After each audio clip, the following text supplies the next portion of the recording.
2026 को अपराह्न 5 बजे मंत्रिपरिषद की बैठक हुई। इसके संबंध में आयोजित इस प्रेस कॉन्फ्रेंस में आप सबका स्वागत है। आज का पहला एजेंडा गन्ना उद्योग विभाग का था।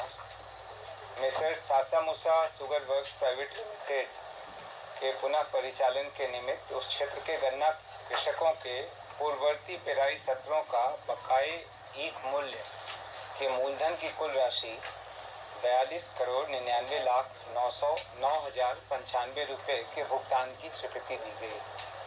इससे एनसीएलटी के समक्ष जो लंबित मामला है वहां पर किसी सुयोग्य बिडर के आने की संभावना बढ़ेगी और यह संभव है कि यह मिल पुनः चालू हो सके।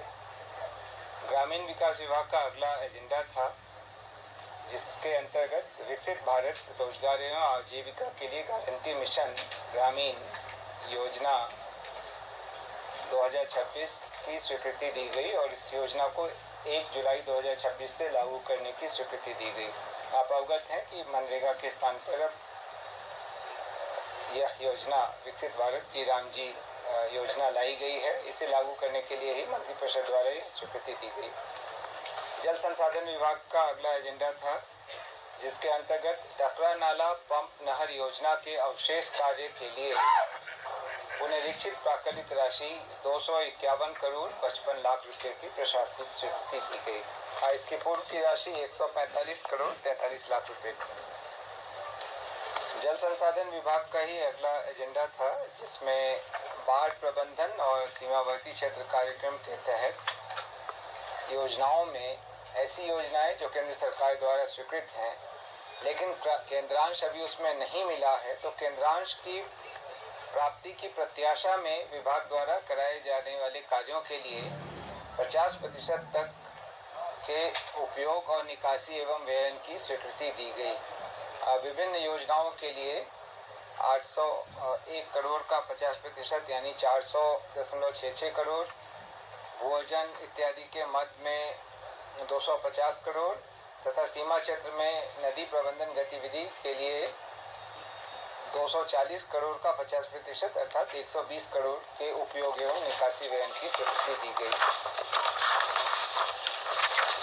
जल संसाधन विभाग का ही अगला एजेंडा था, जिसके तहत सिंधवानी जलाशय योजना एवं इससे निकलने वाली उच्च स्तरीय मुख्य नहर के पुनर्स्थापन कार्य हेतु प्रथम पुनरीक्षित प्राकलित राशि 196 करोड़ 89 लाख 44 हजार रुपये की प्रशासनिक स्वीकृति दी गई।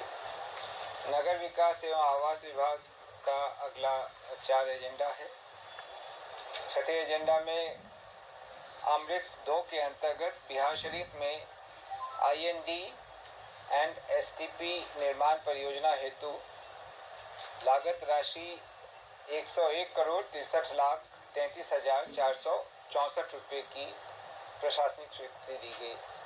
यह एसटीपी में जो सीवेज है और बाकी पानी है उसको पहुंचाने के लिए इंटरसेप्शन एंड डाइवर्सन मैकेनिज्म के निर्माण के लिए इस योजना की स्वीकृति दी गई। साथ ही साथ एसटीपी के निर्माण की भी स्वीकृति दी गई। अगले एजेंडा के अंतर्गत केंद्र प्रायोजित अटल नवीकरण और शहरी परिवर्तन मिशन अमृत 2 के अंतर्गत हाजीपुर जलापूर्ति परियोजना हेतु 131 करोड़ 88 लाख 40 हजार 241 रुपये की स्वीकृति दी गई। अगले एजेंडा में इसी योजना के अंतर्गत बेगूसराय सीवरेज नेटवर्क एवं एसटीपी निर्माण के लिए 375 करोड़ 86 लाख 61 हजार 872 रुपये की प्रशासनिक स्वीकृति दी गई। नगर विकास एवं आवास विभाग का ही अगला एजेंडा था, जिसके अंतर्गत अमृत 2 के तहत सहरसा जलापूर्ति परियोजना हेतु 127 करोड़ 45 लाख 52 हजार 59 रुपये की प्रशासनिक स्वीकृति दी गई। Matches are won with strategy, not just aggression. परिवहन विभाग का अगला एजेंडा था, जिसके अंतर्गत पुरानी 15 वर्ष से पुरानी सरकारी वाहनों की स्क्रैपिंग हेतु मानक संचालन प्रक्रिया की कंडिका 4.2 एवं 4.3 के सभी प्रावधानों को विलोपित करने की स्वीकृति दी गई।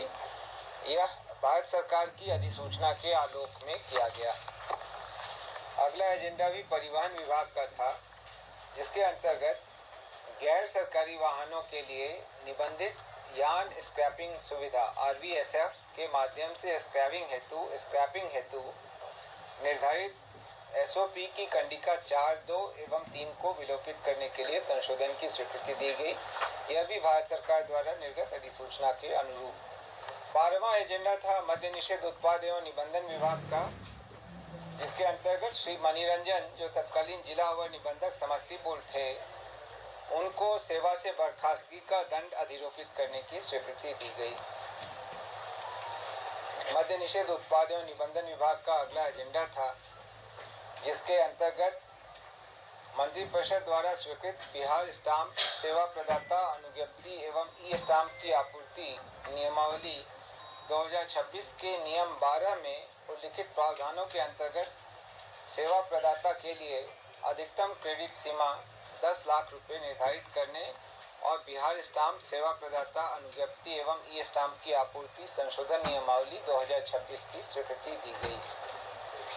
लोक स्वास्थ्य अभियंत्रण विभाग का अगला एजेंडा था, जिसके अंतर्गत केंद्र प्रायोजित जल जीवन मिशन 2 के अंतर्गत पेयजल एवं स्वच्छता विभाग, जल शक्ति मंत्रालय भारत सरकार एवं लोक स्वास्थ्य अभियंत्रण विभाग बिहार सरकार के बीच समझौता ज्ञापन पर हस्ताक्षर करने हेतु सैद्धांतिक सहमति दी गई।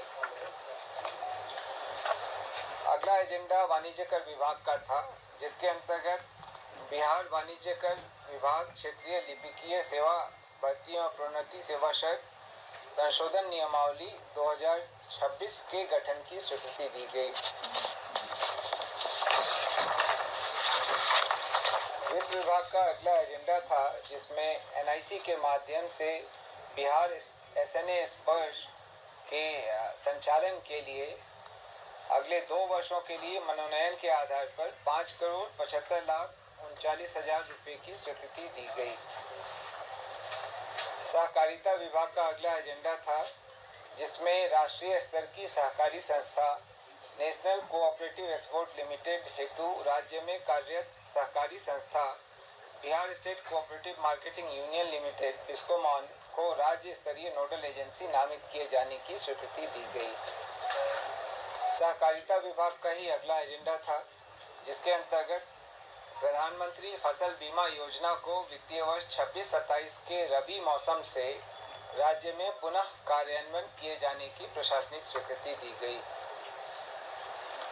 सूचना प्रौद्योगिकी विभाग का अगला एजेंडा था, जिसमें राज्य के सभी विभागों, निगमों, निकायों, बोर्डों इत्यादि में क्रियान्वित ई-प्रॉक 2.0 के संबंधित निविदा शुल्क में पुनरीक्षण की स्वीकृति दी गई और अंतर्राष्ट्रीय निविदाकारों हेतु निविदा शुल्क के निर्धारण की स्वीकृति दी गई।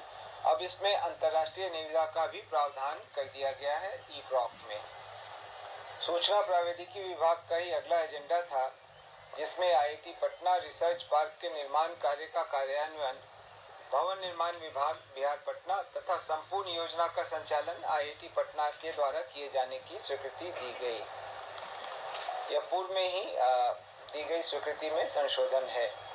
सूचना प्रौद्योगिकी विभाग का ही अगला एजेंडा था, जिसमें incubation centre IIT Patna phase 2 के अंतर्गत हॉस्टल का कंस्ट्रक्शन भवन निर्माण विभाग बिहार पटना द्वारा तथा संपूर्ण योजना का संचालन एवं प्रबंधन IIT पटना द्वारा किए जाने की स्वीकृति दी गई।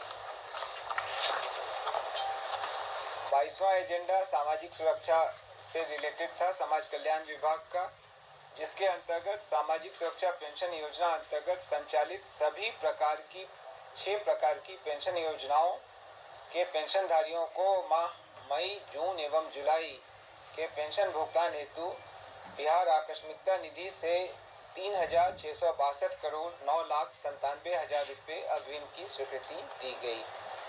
इससे सुनिश्चित होगा कि पेंशनधारियों को ससमय पेंशन मिल सकेगी। स्वास्थ्य विभाग का अगला एजेंडा था, जिसमें बिहार राज्य नैदानिक स्थापना रजिस्ट्रीकरण और विनियमन संशोधन नियमावली 2026 की स्वीकृति दी गई। उद्योग विभाग का अगला एजेंडा था, जिसमें बिहार औद्योगिक निवेश प्रोत्साहन अधिनियम 2016 की धारा 10 के अंतर्गत राज्य निवेश प्रोत्साहन परिषद SIPB को एकल नोडल एजेंसी के रूप में प्राधिकृत करने, इससे संबंधित विभागों के अधिकारियों की प्रतिनियुक्ति एवं क्लियरेंस हेतु मानक संचालन प्रक्रिया के निर्धारण के लिए राज्य निवेश प्रोत्साहन परिषद को प्राधिकृत करने की स्वीकृति दी गई। इससे अब ये सेंट्रलाइज्ड सिंगल विंडो बेहतर तरीके से काम कर सकेगा। राजस्व एवं भूमि सुधार विभाग का अगला एजेंडा था, जिसमें बिहार काश्तकारी संशोधन नियमावली 2026 की स्वीकृति दी गई। इसमें मूलतः नगर निगम, नगर परिषद एवं नगर पंचायत के लिए रैयती जमीन की मापी हेतु प्रति खेसरा 2000 रुपये और अधिकतम 8000 रुपये मापी शुल्क निर्धारित करने की स्वीकृति दी गई तथा ग्रामीण क्षेत्रों के लिए 1000 रुपये और अधिकतम 4000 रुपये खेसरों की संख्या 4 या अधिक होने पर मापी शुल्क निर्धारित करने की स्वीकृति दी गई। नगर निगम क्षेत्र में पहले 1000 था और अधिकतम 4000, 4 खेसरा या उससे अधिक होने पर वो बढ़कर 2000 या अधिकतम 8000 रुपये 4 खेसरा या अधिक होने पर हो जा रहा है।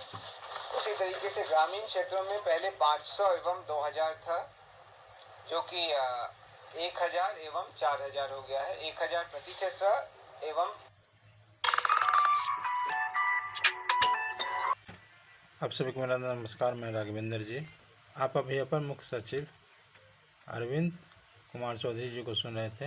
इन्होंने मंत्रिमंडल की बैठक की सारी जानकारियां दे रही थी, जो घोषणाएं हुई हैं। आप लोग से अनुरोध है कि इस तरह की जानकारियां जानने के लिए वीडियो को लाइक, सब्सक्राइब, शेयर अवश्य करें, ताकि सभी जानकारी आपको कुछ समय से मिलता रहे। धन्यवाद, नमस्कार।